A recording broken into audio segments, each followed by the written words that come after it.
All right, thank you very much, Dr. Ayler, for the introduction. So for those who don't know me by now, my name is Zola. I'm one of the second year infectious disease fellows here at the University of South Florida. And today my talk is going to be on the great mimics of infectious diseases, a false tale of fevers and rashes. And infectious disease mimics, they're pretty extensive. So we're only going to focus on a couple of conditions that I think we should all have some knowledge about and things that we can encounter in real life as well as on our board exams. So let me just advance to the next slide. Okay, so just some food for thought. So how many times have you been asked to see a patient for fever or rash, but said, this really does not seem infectious? So you cannot quite put a hand on what is going on. So you're like Spider-Man over there on the bed, just pondering on what exactly is going on with your patient. So today's objectives, we're going to discuss some conditions that are easily confused with infectious diseases. We're going to discuss 4 of them. And the format that this presentation is going to take is that I'm going to, provide a definition, go through the pathophysiology, clinical features, diagnosis, as well as management pearls as it relates to these conditions. And with each condition, I'm going to start off with a case or a patient scenario. So patient number 1, we have a 20-year-old male college student who presents with a 2-week history of fevers and fatigue, lives on a farm in Ohio, and has 2 cats and dogs. Vital signs are he's febrile, temperature of 100.7 Fahrenheit. His heart rate is 102 beats per minute. Respiratory rate is 18 breaths per minute, and he's breathing on room air. On physical examination, you note findings significant for splenomegaly. He has no hepatomegaly or lymphadenopathy, and you also note that he has few petechiae. On his lab work, this is where it gets interesting. You notice his white cell count is low, 1.5. He's thrombocytopenic with a platelet count of 40. Hemoglobin as well as 8.5, so essentially a pancytopenic picture. ALT is elevated at 253, AST 44, and you do a monospot test that's also positive. And interestingly, his ferritin level is above 22,000. So, what is the most appropriate next study to order? Is it A, EBV serology, B, malaria screen, C, an acute hepatitis panel, D, HIV screen, or E, soluble interleukin-2 receptor level? So I'll just give everyone a few seconds to just gather your thoughts and think about it. All right, so the correct answer for this question is soluble interleukin-2 receptor level. So we are going to be talking about hemophagocytic lymphohistiocytosis. This is a life-threatening clinical syndrome. It's characterized by essentially an extreme activation of the immune system. Now, there are 2 types. There's primary as well as secondary. Now, primary HLH is usually familial, and it's actually more common in the pediatric population. Inherited defects in the cytolytic proteins are theorized to be the main contributory factor here. Now, secondary HLH, this is more common in the adult population. And some triggers include infections. In particular, of all the infections, the EBV is the most commonly associated trigger for HLH. And we'll talk a little bit more about this in a few slides from now. Also, more recently, actually, there have actually been some case reports that COVID-19 as well has been associated with HLH. And malignancies as well can be triggers or contributory factors such as AML, DLBCL, as well as Hodgkin's lymphoma. And autoimmune conditions such as lupus, as well as your inflammatory arthritis, can also give rise to secondary HLH. So what are the key components involved in HLH? I think the most important thing is to first understand the roles that the macrophages, the natural killer cells, and our cytotoxic T lymphocytes play as it relates to immunity. So we'll start off with the macrophages. So these are the antigen-presenting cells. So essentially, as the name states, they present foreign antigens to the lymphocytes. And macrophages are also able to phagocytose host cells. Natural killer cells, on the other hand, these eliminate damaged or infected host cells, example, the macrophages, usually in response to viral infection or malignancy. And the cytotoxic T lymphocytes almost have a similar function. So these are essentially activated T lymphocytes. They will lyse autologous cells bearing foreign antigens, for example, the macrophages. So I want everyone to keep these points in mind for the next slide. So activated macrophages are typically removed by the natural killer cells and your cytotoxic T lymphocytes, also called CTLs. So they do this through something called perforin-dependent cytotoxicity. Now, as we said, the way they work is that the natural killer cells and the CTLs, they will basically lyse the target cells by forming what they call immune synapses. And they form holes or pore in the macrophage membranes, and then they deliver these cytoplasmic granules that contain proteases that enter into the macrophages and cause cell death. Now, as you can imagine, this is a very tedious process, and everything needs to go right or correct unless things go haywire. In HLH, it's been proposed that there have been genetic defects in these perforin-mediated cytotoxicity or overstimulation of the immune system in the setting of a trigger, such as infectious processes, more commonly Epstein-Barr virus, or in the cases of malignancy.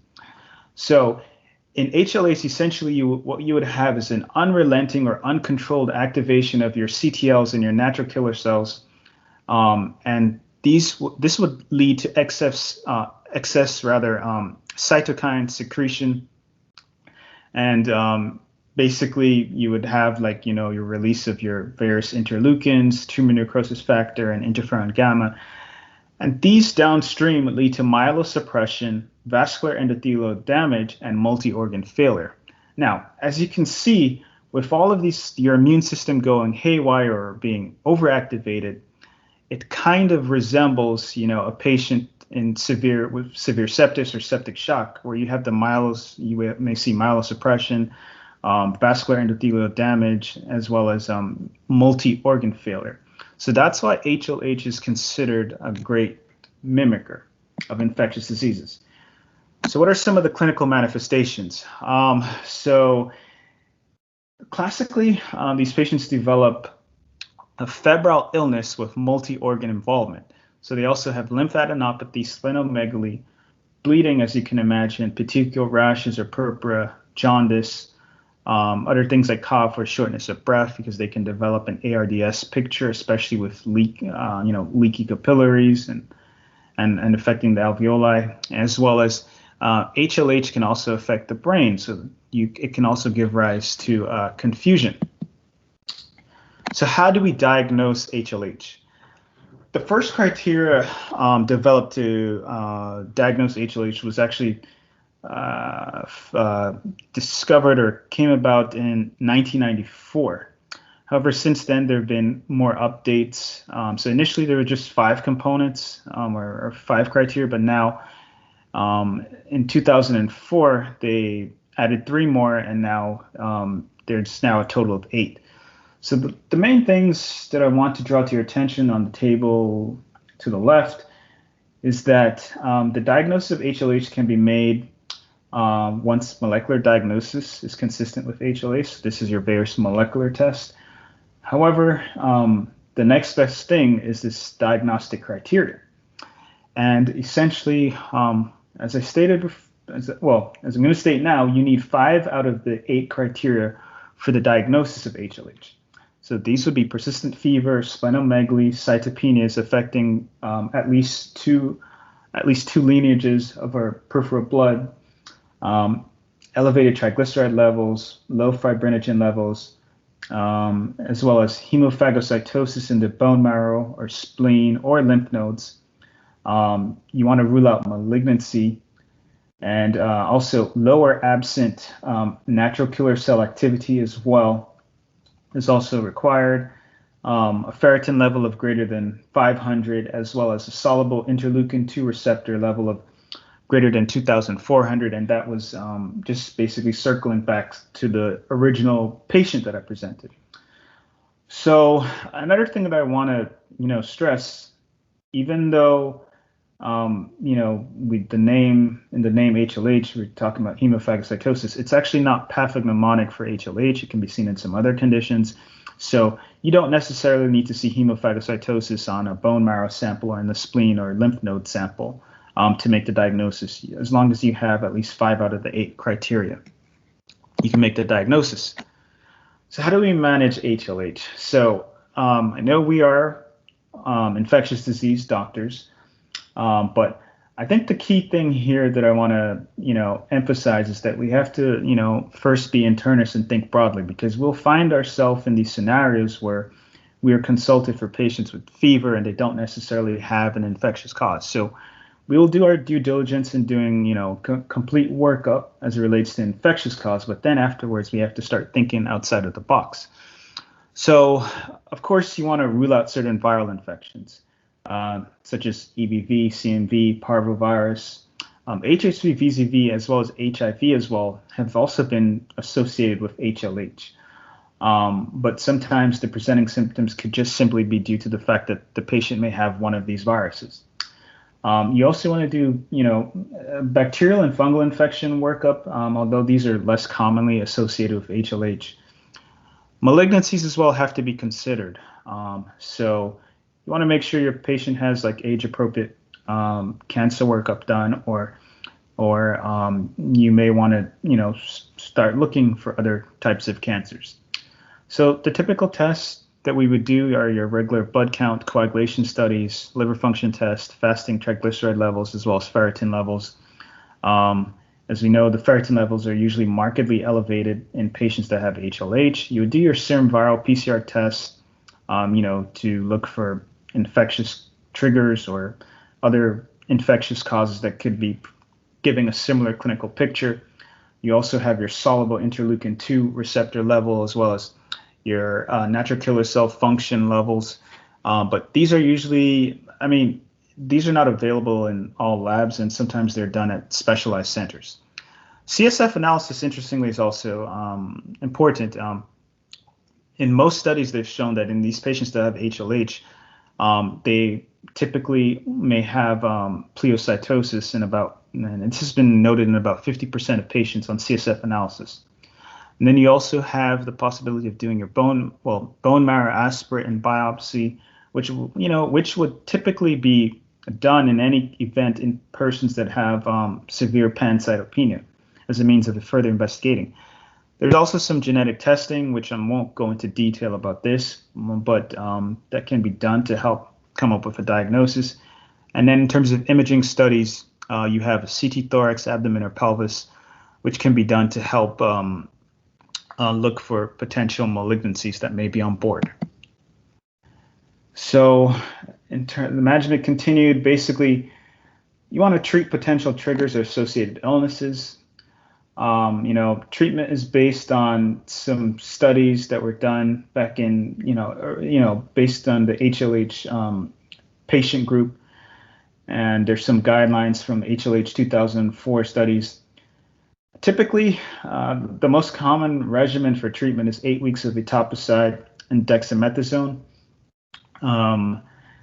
But there may be situations in which actually allogenic hematopoietic cell transplant may actually be the main means of cure, especially in those patients that have HLH gene mutations, or whether they may have a hematologic malignancy, CNS involvement, or lack of response to your initial therapy.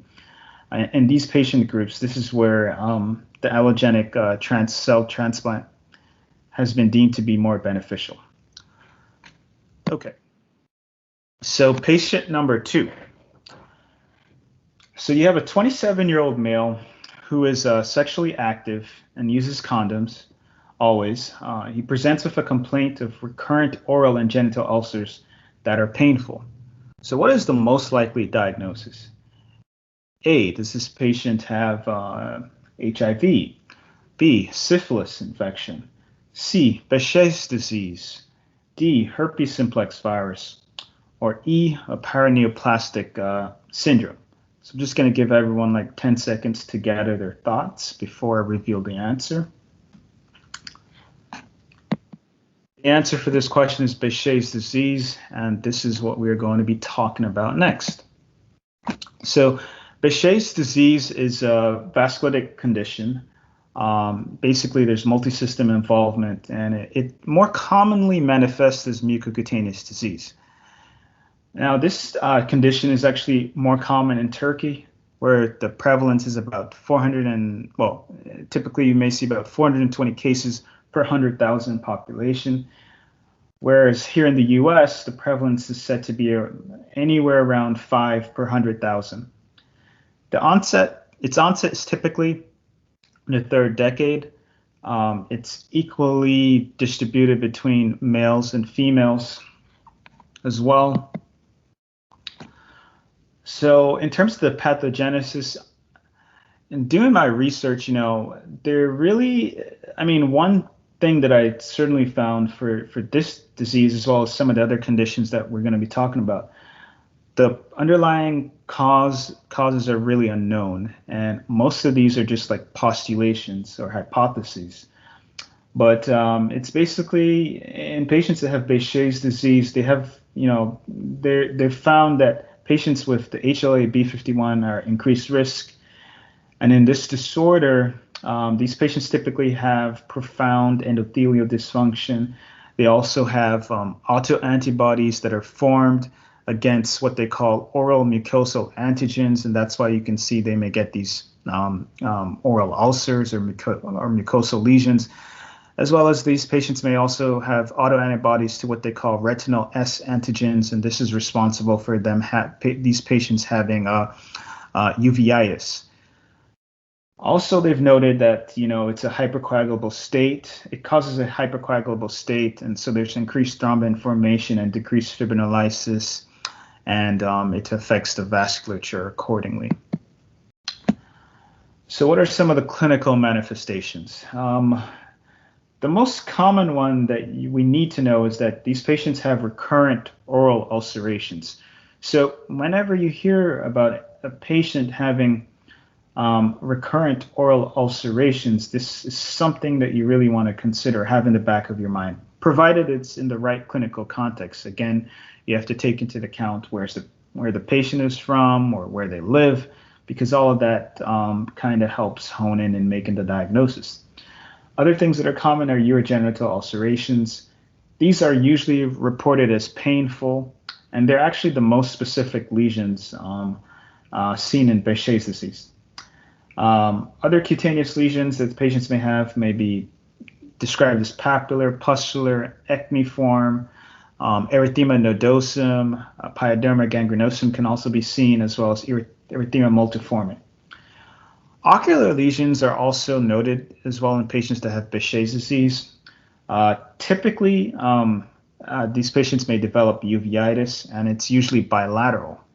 And as I mentioned earlier, it's thought that these patients have autoantibodies to what they call the retinal S antigen, and that essentially gives rise to uveitis, or inflammation of the eye.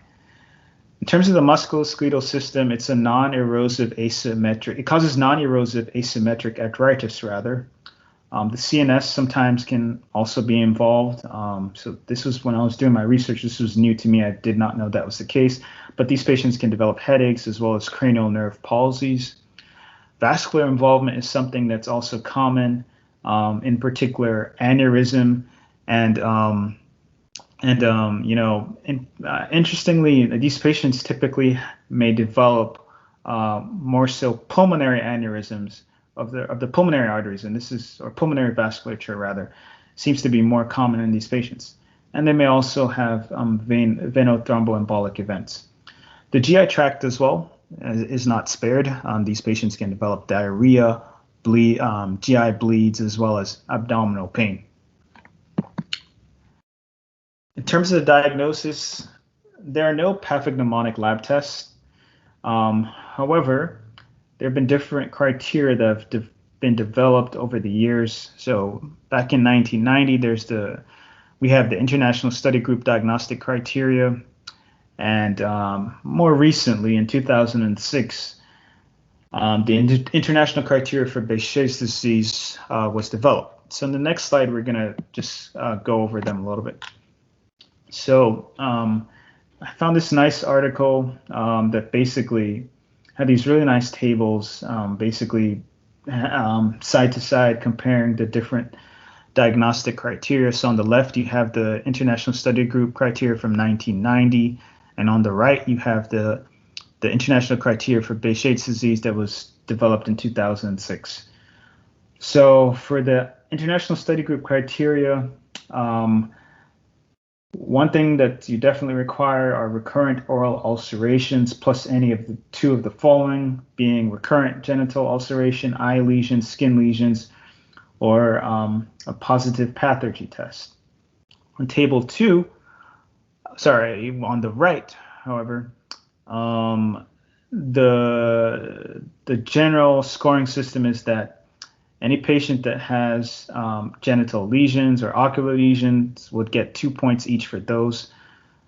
Those patients that have oral lesions or skin lesions other than in the genital area, as well as vascular lesions or pathogy, these will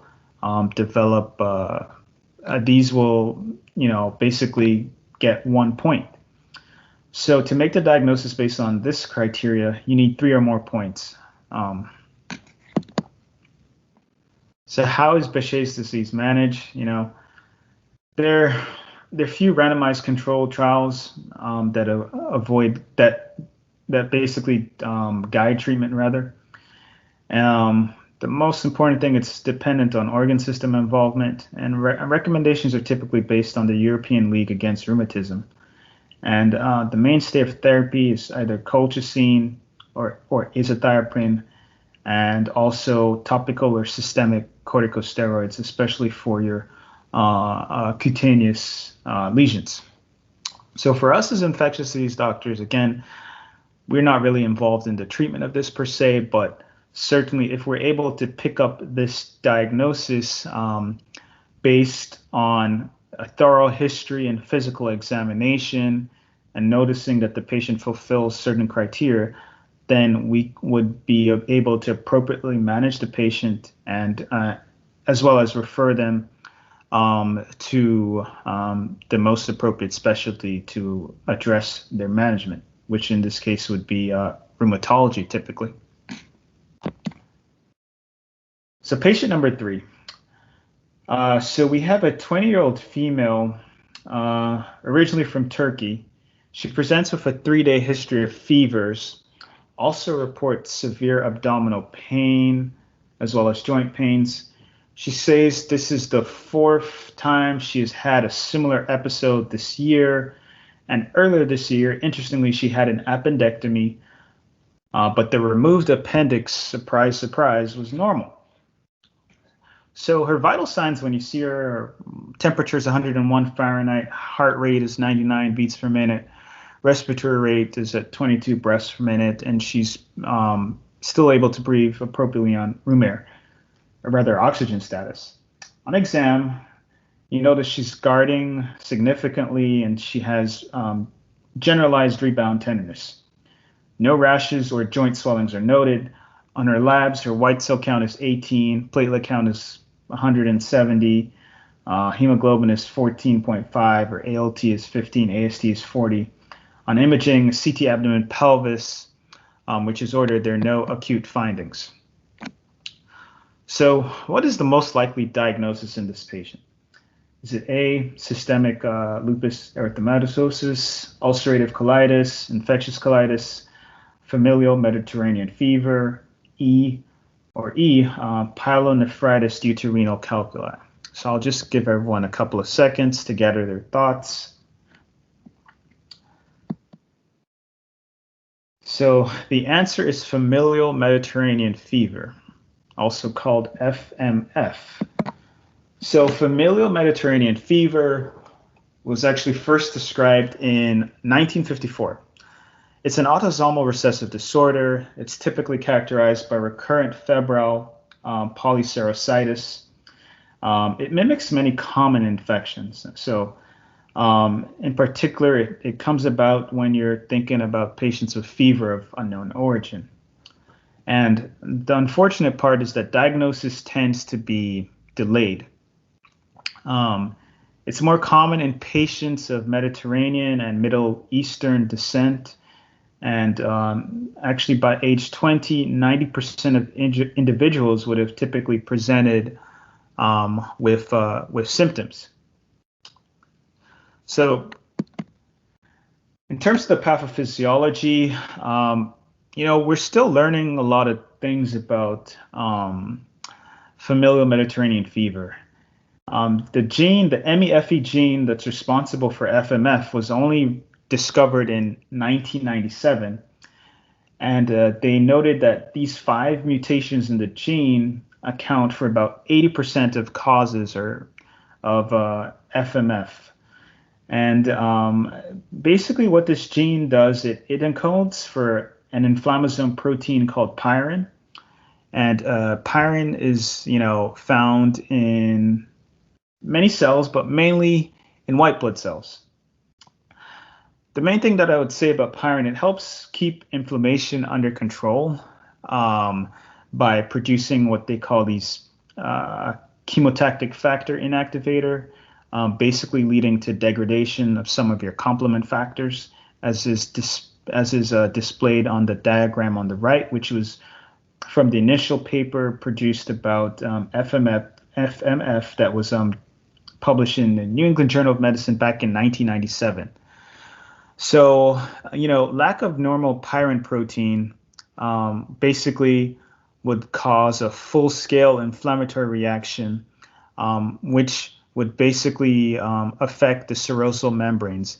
And this is what gives rise to these classic attacks of familial Mediterranean fever. And as you saw in the question, or the question of the initial patient that I spoke about, the key things from the patient's history was that she was having repetitive episodes. And interestingly, with these repetitive episodes, they are confused with like other conditions like appendicitis. And as you can see, the patient there had appendectomy done unnecessarily. So in terms of the clinical manifestations, some of which I've already talked about, you have these unprovoked recurrent attacks of fever. And again, this all relates to the pathophysiology.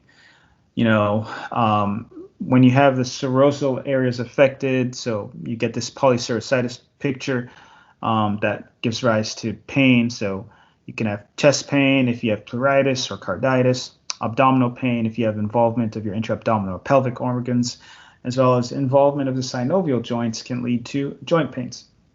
These patients sometimes develop these erysipelas-like lesions as well. So they develop these rashes, although it's not that common. The acute episodes of pain and fevers, they typically last anywhere between 1 to 3 days. In terms of how often they occur, it's very random, so to speak. So it can range anywhere from once every week to once every 5 to 10 years. So how do we diagnose familial Mediterranean fever? Again, as with everything, you want to take a very thorough history and physical exam. In these patients, you may see an elevated white cell count, ESR, CRP, and fibrinogen. And so again, the clinical presentation, with this severe abdominal pain, elevated white cell count, and these attacks of fevers, your first instinct would be like, okay, this patient has an infectious disease. However, beware, FMF is a great mimicker of infectious diseases. Typically, your acute phase reactants, they will normalize between attacks. So that's something key to have in mind. You can also do diagnostic molecular testing for the MEFE gene mutations, and this can also enable you in making a diagnosis or help you make a diagnosis. So in terms of the management, Again, colchicine is the drug of choice for patients that have familial Mediterranean fever. And how it works, I mean, typically we know that, colchicine, affects mitoses, but the mechanism of action in this case or this scenario in patients that have FMF is that it actually affects the motility of the neutrophils. In FMF, another theory or hypothesis they found is that, you have a lot of recruitment of neutrophils at the areas that you have the serosal membranes or serosal lining. And so if you can affect the motility of the neutrophils, they probably will be less likely to reach those areas. And so you can see how colchicine can be effective in terms of curbing the symptoms. Typically, this should be used indefinitely. So our last patient number 4.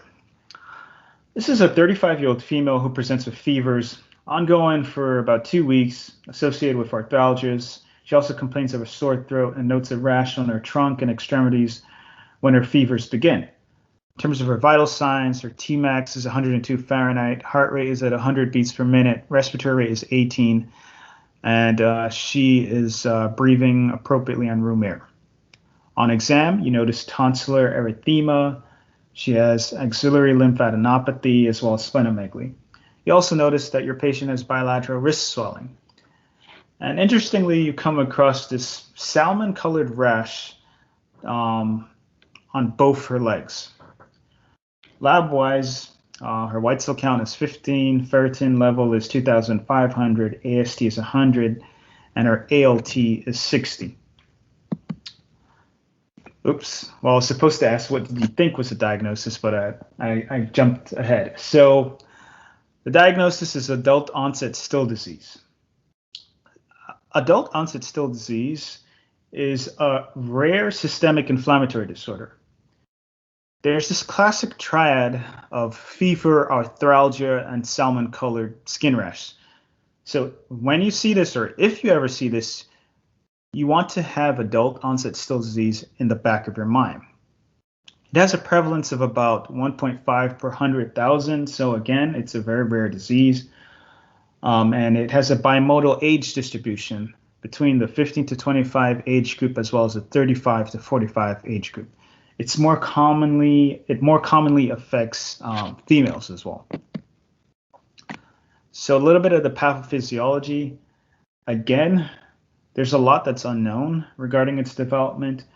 There have been theories regarding interleukin-18 mediated macrophage and neutrophil activation contributing to this condition, as well as more recently interleukin-1 beta, which is responsible for neutrophil proliferation and diapedesis, has also been said to have a key role in the development of ASD. What are some of the clinical manifestations? So in these patients, you can see they may have daily high spiking fevers and salmon-colored rash typically seen on the trunk as well as the extremities. And the interesting is that these rashes that they have are usually observed during the febrile episodes. And once the febrile episodes have subsided, the rash also subsides. A sore throat as well is common. Arthralgias are common. Hepatosplenomegaly as well can be seen in these patients. And they may also be complaining of chest pain or have pleurisy in the setting of pleuritis as well as pericarditis. And the ones that I highlighted in yellow, again, these are the components of what's called the classic triad of adult-onset Still disease. So in terms of the diagnosis, there's a criteria called the Yamaguchi Criteria, which is the main criteria used to make a diagnosis. It has a sensitivity of about 93.5%, and you have basically major and minor criteria. And how it works is that you need at least 2 of the major criteria, meaning either fever going on for more than a week, arthralgia or arthritis for more than 2 weeks, the salmon-colored rash on the trunks or extremities, as well as your elevated white cell count. So you need 2 of those at minimum. In terms of the minor criteria, these include sore throat, lymphadenopathy, hepatomegaly or splenomegaly, abnormal liver function tests, and the patient also has to be negative for rheumatoid factor or ANA. So you need a total of 5, but again, out of those 5, you need at least 2 major criteria to make the diagnosis. And it's highly sensitive, like I said. It has a 93.5% sensitivity. So in terms of the management, again, this is a diagnosis of exclusion. The most common lab abnormalities include an elevated ESR, elevated ferritin levels, elevated white cell count. Typically, the white cell count can be between 15 to 30,000. And also you want to, rule out other, viral causes. So you want to do your viral serologies as well as serum PCR tests. So how do we manage adult onset still disease? Again, even though we as infectious disease doctors will not be the ones to predominantly manage patients with this condition, we still have to know about it. And if we ever encounter this situation, we can always help out our colleagues in terms of making appropriate referrals with respect to appropriately managing this condition. So corticosteroids are always first line. The goal is as well that, DMARDs are also important because they, are steroid-sparing regimens. So methotrexate, azathioprine, as well as cyclophosphamide, can be used for maintenance therapy. Now, if refractory, then the use of interleukin-1 antagonists can be considered. And this has just recently come about. As I mentioned before, they've only recently noted the role that interleukin-1 beta has in this condition. So if you can block it or antagonize it, this may help as well. But it's definitely not first-line therapy.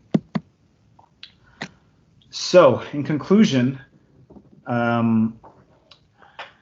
I just wanted to leave with everyone a couple of buzzwords or key things about each of the conditions that I talked about. I think this slide will be very helpful, for future in terms of if you see a patient wherever you are in the world or wherever you are currently, just to help, gear your mind to other conditions that may mimic infectious diseases. So you have a patient with recurrent oral and genital ulcers, have in the back of your mind Behçet's disease. If you have a patient that has episodic fevers and abdominal pain, you want to think about familial Mediterranean fever. In those patients that have fever, high ferritin levels, recent viral infection, potentially like EBV, you want to think about HLH. Patients that have daily fever, salmon-colored rash or arthralgia, you want to think about adult-onset still disease. And lastly, key thing here that I want to drive home, not all fevers equate to infection. Thank you very much. And if anyone has any questions, feel free to ask. Yeah, this is John Green. I wanted to say thank you very much for an excellent presentation, and I love the whole concept of non-infectious causes of fever. And just a historical point, at Moffitt, HLH never existed in anyone's mind until the last 5 to 10 years as an entity.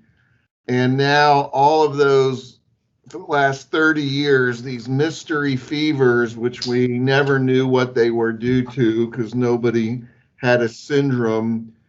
In retrospect, many of them were due to HLH in the lymphoma patients and it was driven by their malignancy or EBV. So it's very timely discussion because they're discovering new entities that could explain a lot of the mysteries we had decades ago. And you really highlighted the main ones. And I would point to the last 3 months is there's a new inflammatory FUO entity that was published in New England Journal of Medicine, which I have in my files, but not my brain. There's no name to it, or there may be, but it's a rare genetic problem where they had 15 to 20 people getting this CRS, fever of unknown origin, and they all have the same kind of genetic findings. So when you do have an FUO and you never know what it is and never prove it, just put it in the back of your mind that give science 5, 10, 20 years and they may have a syndrome that is a little more common than you think. So thank you for bringing that out. Thank you very much, Dr. Green. Other questions?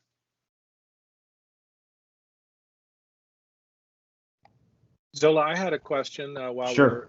we're all thinking about questions to ask. Sure. Do we ever see any overlap with any of these syndromes where they may present together? In other words, more than one of these presenting at the same time? So it's not common, but there've been some reports, and especially there may be some overlaps between adult onset Still disease rather, as well as with HLH. But it's not very common, but certainly there are lots of features that sort of overlap, especially in some of the lab tests as well, with ferritin levels being elevated. But just the HLH and the adult onset Still disease is the one that I've found that there appears to be some degree of overlap there. Other questions? I would say the entities you say are extremely rare, so that, not that that's a bad thing, I'm just going to tell you, and you can ask other people in the audience, but in my lifetime of 30, 40 years of medicine, I've seen 3 cases of Behçet's, no familial Mediterranean fever, and now with the new entity, probably 50 cases of HLH and no cases of Still's disease. So that's how rare these are, but maybe someone in the audience can claim they saw one of the other entities. I remember seeing a case of Still's disease as an FUO years ago, I think when I was a fellow, but I agree. I mean, it's very rare, but maybe we're just underlooking for these syndromes, particularly HLH in a immunocompromised malignancy population where, maybe we're just overlooking them. Yeah, so actually, quite interestingly, just this past, in January, actually, when I was on one of the main services, we actually had a patient that we were following that turned out that they met the criteria for HLH, and the initial presenting symptoms was just like fevers, and they also had recently had a positive monospot test, but they certainly met the criteria for HLH, and they had the bone marrow biopsy was also consistent with it. So I can say I definitely saw at least a case of HLH, but yeah, the other conditions are indeed they're very rare. But again, we have to take into account, are we underdiagnosing these patients? Or I think the key point is just to have them in the back of your mind. We never know where we may practice or where our patients may come from. So if they fit the appropriate clinical history or demographic, then certainly these are things that we can work them up for.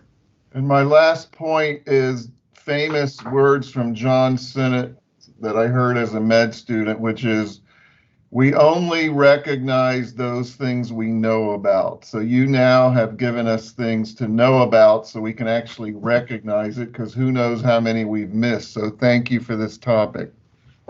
Thank you very much again, Dr. Green. Any other comments or questions from the group? Dr. Montero, I know you're a very seasoned clinician. Have you ever seen any of these presenting in your years at Tampa General? I don't know if you have a microphone and can comment. I do have a mic. I'm the opposite of what Dr. Green. I have not seen familial Mediterranean fever. At least I've not recognized it. I've seen one suspected and one, I think, true Still's disease. But I've not been able to at least identify a familial Mediterranean fever case. And you're right, Dr. Green. HLH has become much more in vogue as far as diagnosis. And a decade ago, we didn't know what it was. I don't think it was named.